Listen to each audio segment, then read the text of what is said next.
జాతీయ రహదారులపై టోల్ గేట్ల సుంకం రద్దు గడువును కేంద్ర ప్రభుత్వం మరోసారి పొడిగించింది.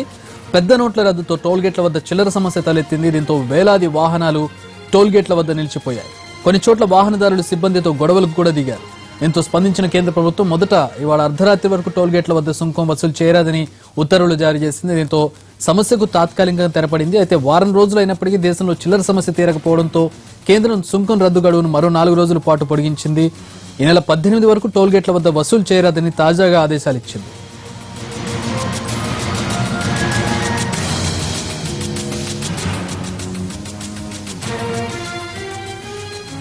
టోల్ తీసుకోకూడదంటూ మరొక 4 రోజులు కేంద్రం పొడిగించింది.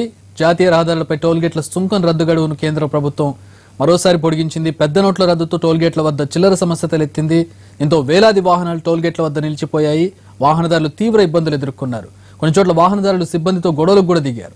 దీంతో స్పందించిన కేంద్ర ప్రభుత్వం మొదట ఇవాళ అర్ధరాత్రి వరకు టోల్ గేట్ల వద్ద సుంకం వసూలు చేయరాదని ఉత్తర్వులు జారీ చేసినప్పటికీ సమస్యకు తాత్కాలికంగా తెరపడినప్పటికీ వారం రోజులైనప్పటికీ దేశంలో చిల్లర సమస్య తీరకపోవడంతో కేంద్రం సుంకం రద్దు గడువును మరో 4 రోజుల పాటు పొడిగించింది. అంటే ఈ నెల 18 వరకు టోల్ గేట్ల వద్ద వసూలు చేయరాదని తాజాగా ఆదేశాలు ఇచ్చింది.